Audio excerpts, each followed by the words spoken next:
하나님이 우리에게 그리고 세월호 참사로 사랑하는 가족을 잃은 이들, 간절히 생환을 빌며 가슴 졸이는 실종자 가족들과 이 엄청난 참사 앞에 함께 아파하며 눈물을 흘려 이웃이 되어준 모든 이들에게 자비를 베푸시기를 성어버의 이름으로 축원합니다. 오늘 제가 또 첫 주일이라 이렇게 강단에 올라서 말씀을 전하게 됐는데, 이 자리에 올라와서 보니까 지난 2주 동안 설교를 하신 분들이 얼마나 힘겹고 먹먹한 마음으로 설교를 하셨을까 하는 그런 느낌들을 제가 알 수 있을 것 같습니다. 제가 보통 설교할 때 시작하면서는 좀 가벼운 농담과 또 재미있는 이야기 하나씩 그렇게 하면서 시작을 했는데, 오늘은 그렇게 하기가 좀 어렵습니다. 또 제가 설교를 시작할 때 보통 하나님의 사랑과 은혜와 이가 우리 모두에게 충만하게 넘치도록 베푸시기를 축원합니다. 보통 이런 식으로 하는데, 오늘은 그렇게 하는 것도 제가 개인적으로 많이 어렵습니다.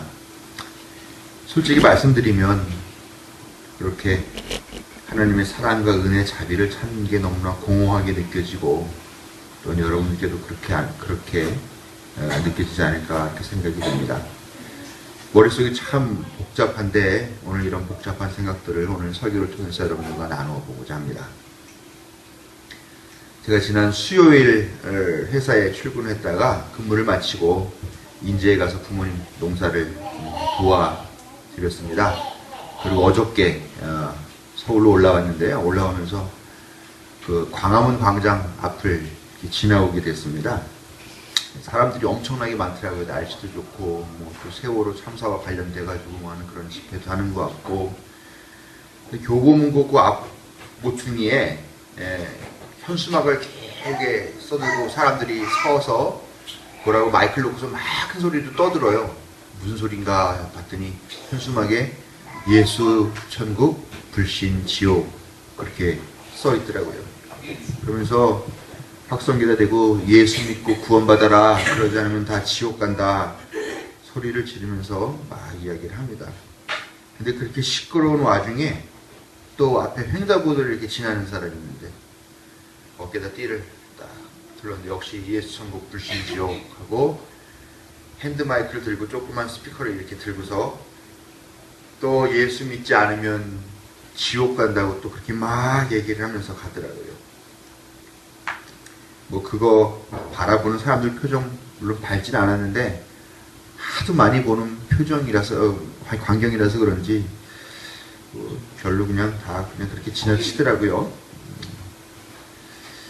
근데 또 그 현수막 하는 데가 본부인가 봐요. 조그만 핸드마이크 들고 다니는 사람이 또 글로 와서 손 흔들고 뭐라고 인사하고 떠들고 그러더라고요.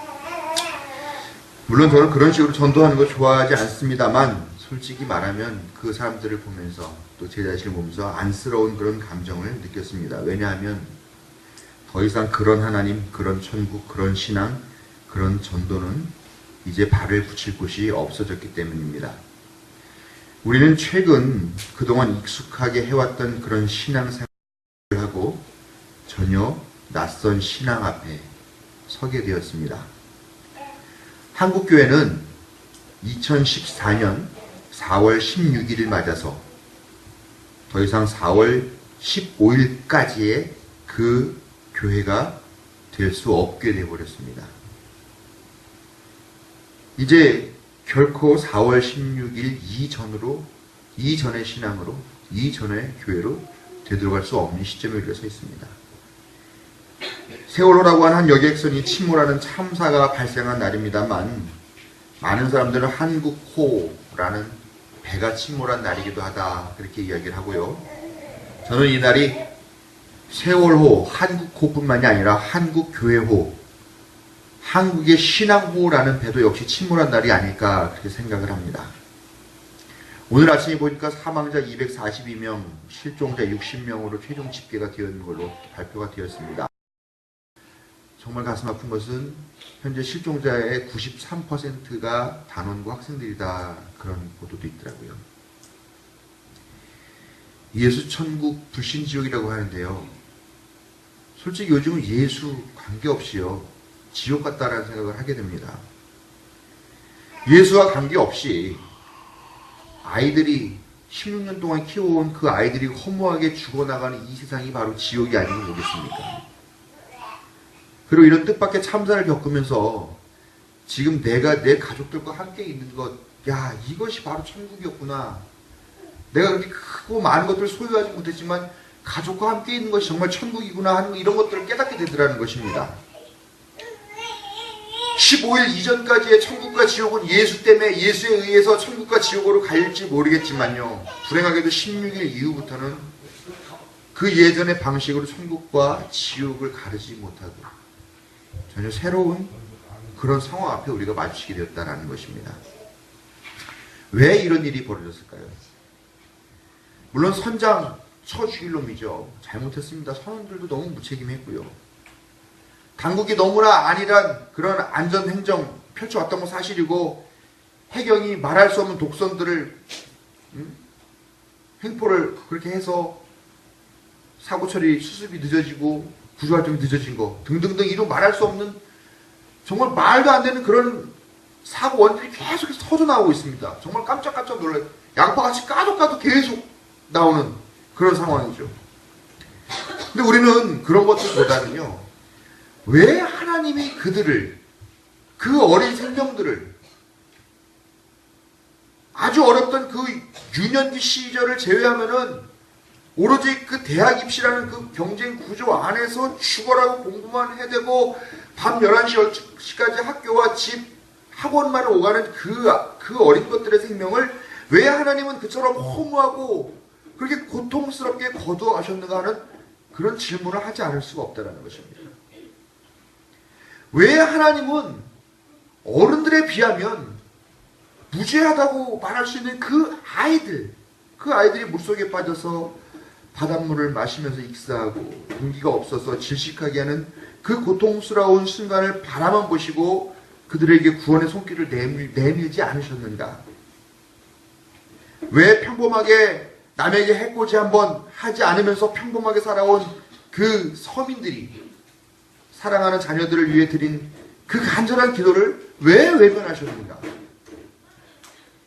전지전능하시다는 분이 이런 끔찍한 일을 저지른 그 악한들을 왜 진작 제거하지 않으시고 놔두셔서 왜 이런 사단을 나게 하는가? 평균 수명의 5분의 1밖에 살지 못한 아이들의 목숨은 그렇게 무심하게 무자비하게 걷어가시면서 왜 자기의 이속을 위해서 기꺼이 타인을 고통으로 몰아넣고 죽음으로 내모는 그런 악한 사람들은 오히려 더 떵떵거리면서 사는가 하는 이런 문제들 앞에 하나님께 질문을 하지 않을 수 없다는 것입니다. 이번 사고를 지나면서 많은 목사들이 설교를 하는 말씀이 있어요. 누가복음 13장 4절 5절에 있는 말씀인데요. 뭐냐면요, 또 실로암에 있는 탑이 무너져서 치여 죽은 18사람은 예루살렘에 사는 다른 모든 사람보다 더 많이 죄를 지은 사람이라고 생각하느냐? 그렇지 않다. 내가 너희에게 말한다. 너희도 회개하지 않으면 모두 그렇게 망할 것이다. 라고 하신 예수님의 말씀으로 이 300여 명 가까운 이 어린 생명들의 죽음을 설명하려고 합니다. 근데 저는 솔직히 위로도 되지도 않고요, 이해도 할 수 없습니다. 그냥 그들이 죽은 거는 그냥 그들이 죽은 거지, 죄 때문에 그런 게 아니다. 회개하지 않으면 너희들 이렇게 죽을 수 있다? 목회자로서 쉽게 할 수 있는 말은 결코 아니라고 생각합니다. 중요한 것은 그동안 우리가 믿고 의지했던 하나님, 정의롭게 사는 이에게 명예를 주시고 간절하게 기도하는 이에게 응답을 해주시고 죄인까지도 기꺼이 사랑하시고 억울하게 고통받는 이들의 그 생명을 지켜주시는 그 하나님은 불행하게도 2014년 4월 16일 이후에는 목사인 저는 결코 인정하고 싶지 않지만 4월 16일 이후에는 안 계십니다. 저는 아시다시피 참 냉소적인 사람입니다. 그런데 이 사고를 접하고 고등학생 아이들이 죽어가고 있다는 사실에 저도 그만 눈물을 참지 못했습니다. 제가 감리려고 그러면 아예 그거를 지켜보고 쳐다보지 않고 외면하는 사람인데요. 그 사고 나고 얼마 되지 않아가지고 그 단원고 학생들의 교실을 그 사진 찍어 올리는 게 많은데 A4지 뭐 포스트잇에다 돌아와라 친구야. 아, 울컥하더라고요 그때. 또 한 번은 인터넷 검색하다 보니까 시신으로 건져온 아이들이 자기 이름표를 손에 꼭 쥐고 있거나 입에다 꼭 물고 있다고 그럽니다.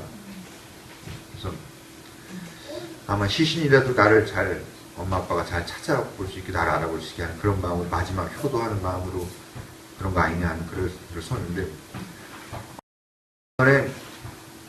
정말 이렇게 화살이 확 폭발하듯이 확 올라오는데 사무실에서 그걸 보다가 저도 모르게 입을 퍽 막고 그 눈물을 참으면서, 제가 사실 그런 사람이 별로 아닌데요. 물론 TV 드라마를 보면서는 종종 눈물을 흘리긴 합니다만 이런 사건 사고 앞에서는 별로 그러진 않습니다. 그런데 그들이 그렇게 죽어가고 있는데 제가 할 수 있는 일이 아무것도 없다는 것이 정말 부끄럽고 화가 나더라고요. 나의 기도가 그들을 살려내지 못한다는 것에 제가 절망했고요. 내가 믿고 전도하고 여러분들 앞에 권하는 그 하나님이 별로 자비롭지 않다라는 사실에 제가 답답했습니다. 하나님에 관해 내가 확신했던 것들이 다 무너져 내렸는데 앞으로도 여전히 내가 목사로 살 수 있을까 하는 그런 의구심마저 들었습니다. 그날 이후 기도가 달라졌어요. 보통 기도 우리가 어떻게 됩니까? 아주 자연스럽게 기도하죠? 습관적으로요. 사랑이 많으신 하나님 아버지, 은혜가 풍성하신 하나님 아버지, 자비로우신 하나님, 전지전능하신 하나님, 우리 이런 말로 시작하잖아요, 기도. 근데 저는 이제 그런 말로 기도를 시작할 수가 없게 되어버렸습니다. 사랑의 하나님이라고 고백하고 기도했지만 그 수백 명의 어린 생명들이 고통 가운데 죽어가는 그 모습을 그냥 보고만 계신 그런 신이라면 내가 그동안 고백했던 그 신은 누군가? 결국 우리는 속은 건가? 나는 아무것도 모르면서 여러분들에게 그 하나님을 했던 것인가? 그런 신이 애초에 없었던 건가?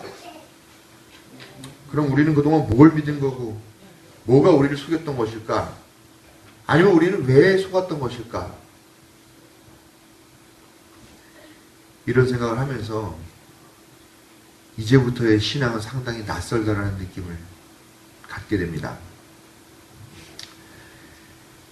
그런데 그럼에도 불구하고 제가 이런 이야기를 할 수밖에 없습니다. 이런 낯선 신앙이 처음 있는 일은 아닙니다. 2000년 전 사람들이 예수라는 사람을 만났어요. 사실 그 2000년 전의 사람들은요, 그냥 자기네 사회 전부 다 자기 동네 사람들, 자기 나라 사람들이 다 믿고 있는 유대교라고 하는 그 틀 속에서 나고 자라고 해서 그냥 유대교 풍습에서 따라서 사는 게 그냥 편안하고 익숙했던 그런 사람들이었습니다. 그런데 그들의 삶에 도전이 왔어요. 낯선 상황이 찾아왔어요. 뭐냐? 예수라는 사람입니다. 예수라는 사람을 만나기 전과 만난 후가 완전히 달라졌어요. 이들에게는요. 예수를 만난 후 그들은 어저께 말했던 그 아침과 오늘 만나는 아침이 전혀 다른, 예수를 만난 이후에 만난 아침은 전혀 새로운 아침을 맞이하게 되더라라는 겁니다. 오늘 읽은 말씀이 바로 그 도전에 대한 이야기를 하고 있는데요. 내용이 이랬습니다. 시몬과 안드레의 형제죠. 그런데 안드레가 예수님을 따라가서 예수님 말씀을 듣고 왔어요. 그러고 가지고 감명을 받았나 봐요. 그래서 자기 형인 시몬한테 이렇게 얘기합니다. 형, 내가 메시아를 만났어. 응?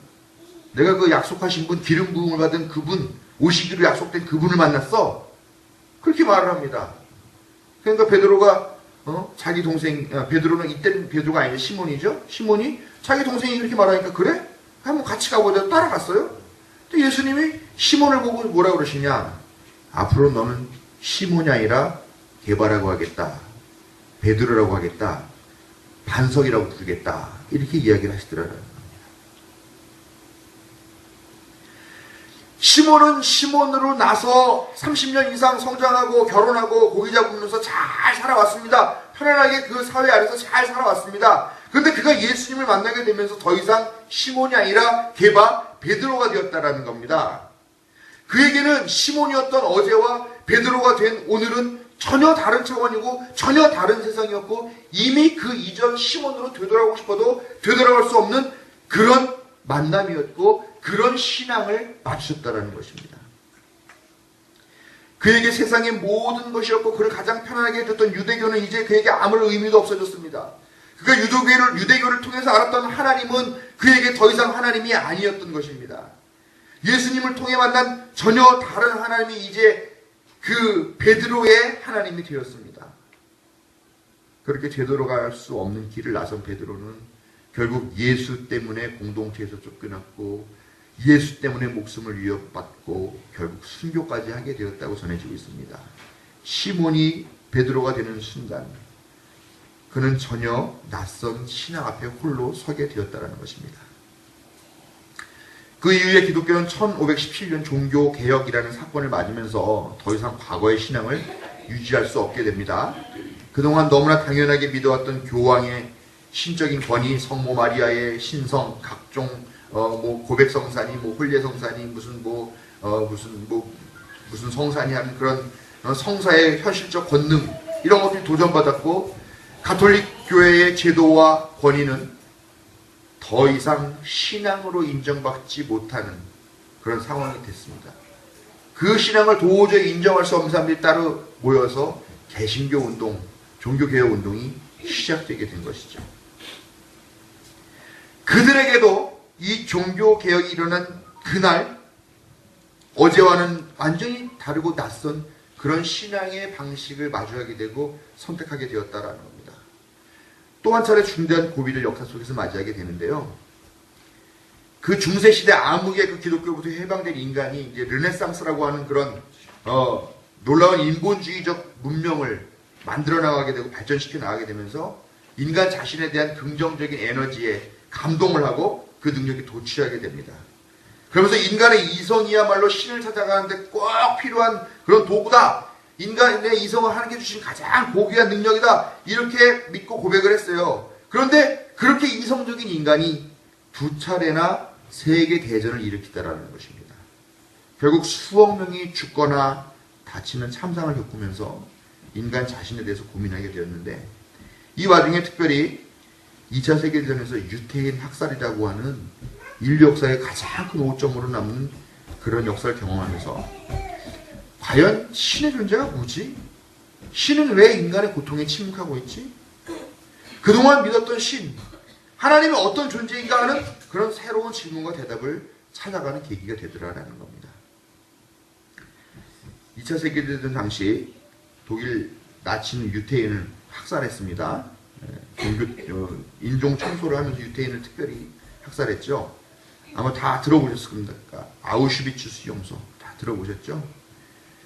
그 당시에 수용소에서는 매일같이 수백 명의 유태인들이 가진 방법으로 죽어나갔고, 그 육신은 비누 공장에서 비누를 만들었다는 이야기도 아마 다 들어보셨을 겁니다. 참 끔찍한 일이죠. 어떻게 인간이 인두껍을 쓰고 그런 일을 저질렀을까? 지금도 참 생각해보면 끔찍한 일인데요. 하루는 유태인들 몇 명이 교수형을 당하게 됐다고 합니다. 근데 그 중에는 아주 작은 어린아이도 하나가 포함이 되어 있었다고 그래요. 교수형이 시작이 되었는데 목매달린 성인들은 몸무게가 있으니까 몇 분 후에 다 숨이 끊어 죽었는데, 아이는 작으니까 목은 걸려있지만 이게 그렇다고 숨을 잘 쉴 수 있는 것도 아니고 죽지도 못하고 하면서 거기서 계속 킥킥거리면서 죽지도 못하면서 계속 고통을 당하고 있었다고 합니다. 그 광경을 지켜봤던 유태인들의 마음은 어떻겠습니까? 그들은 하나님 도대체 어디 계십니까? 어디 계시길래 지금 저 아이가 저렇게 고통스럽게 죽지도 못하고 저러고 있는 저 아이의 저 신음을 왜 면하십니까? 라고 하면서 그 광경을 봤던 그 유태인들이 막 울부짖었습니다. 미치겠는 거죠. 그쵸? 죽지도 못하고. 그걸 지켜보는 사람들의 고통도 얼마나 컸겠습니까? 그런데 그렇게 울부짖는데 한 아이가 허공에 매달려 허우적거리면서 고통스러워하는 그 아이 손가락을 밝히면서 저기에 계세요. 하나님이 저기에 함께 목매달려 계세요. 라고 그렇게 소리쳤다고 합니다. 그제서야 유태인들이 하나님 우리와 함께 고통당하셨구나. 함께 죽어가셨구나. 하나님이 우리와 함께 고통당하고 함께 고난당하시는 하나님이셨구나 라고 그렇게 깨닫고 고백했다라고 합니다. 네, 저도 제가 목사로서 드릴 수 있는 최대한의 대답, 도대체 하나님이 뭐냐라는 지금 온 국민이 다 함께 빠져있는 이 트라우마와 이 상처에 대한 설명이, 목사로서 드릴 수 있는 설명이 이 정도밖에 없습니다. 함께 고통당하고 함께 죽어가시는 하나님 밖에는 딱히 드릴 말씀이 없습니다. 저는 영성이 부족해서 그런지 이번 사고가 너무나 참혹해서 하나님에 대한 섭섭한 마음이 커서 그런지 모르겠지만 저는 함께 고통당하시는 하나님 별로 동의 안 가요. 그러나 분명하게 알 수 있는 것은 있습니다. 지금까지 우리가 믿어왔던 신앙의 방식, 우리가 간절히 원하는 구원이라는 것이 그저 죽음 이후에 국한되는 것이 아니라는 것. 하나님이 시콜콜 사사건건 우리의 삶에 개입하면서 감내라 떡내라 하시지 않는다는 것. 우리가 믿는다고 고백하면서 간절히 기도한다고 해서 그것이 우리가 원하는 방식대로 이루어지거나 삶이 움직이지 않는다는 것. 하나님의 뜻이고 하나님의 섭리라고 해서 우리가 무조건 아멘으로 받아들이기에는 우리의 자아가 너무나 커지고 자라버렸다는 것. 이것은 분명하게 알 수 있습니다. 우리는 지금까지 우리가 믿었던 신앙의 방식과 원하건 원하지 않건 결별해야 되는 그런 전환점에 서 있습니다. 그럼 이제 어떤 신앙의 방식을 개척해야 될까요? 그거는 저도 아직 잘 모르겠습니다. 그러나 역사의 매 순간마다 새로운 신앙은 고통을 수반하였고 신자들을 갑자기 부모 없는 고아처럼 그렇게 팽개쳐 버렸던 것이 사실입니다만, 그럼에도 불구하고 참된 신자들은 매번 그 도전을 통해서 전혀 낯선 신앙의 길을 마주하게 됐고 또 그 신앙의 길을 찾아 나가고 개척해야 했다는 것입니다. 장성하여서 부모님의 품을 떠난 성인이 부모의 뜻과 가르침을 마음에 품고 묵묵히 자신만의 삶을 개척해 나가는 삶을 사는 것처럼 우리의 신앙도 어쩌면 하나님의 품을 떠나서, 그러나 하나님의 뜻을 따라서 우리 자신만의 방식으로 우리의 삶과 신앙을 개척해 나가야 하는 것은 아닌가 하는 생각을 하면서, 무엇보다도 먼저 오늘날의 신앙은 요행이나 의존, 도움이 아니라 최선을 다하는 삶을 사는 것, 즉 우리 자신의 최선의 노력을 하는 그런 삶을 사는 것이라는 것을 자각해야 될 줄로 믿습니다. 아픈 만큼 성숙해진다는 말이 있습니다. 그동안 당연하게 받아들였던 것과 결별하는 것은 대단히 두렵고 아픈 일입니다.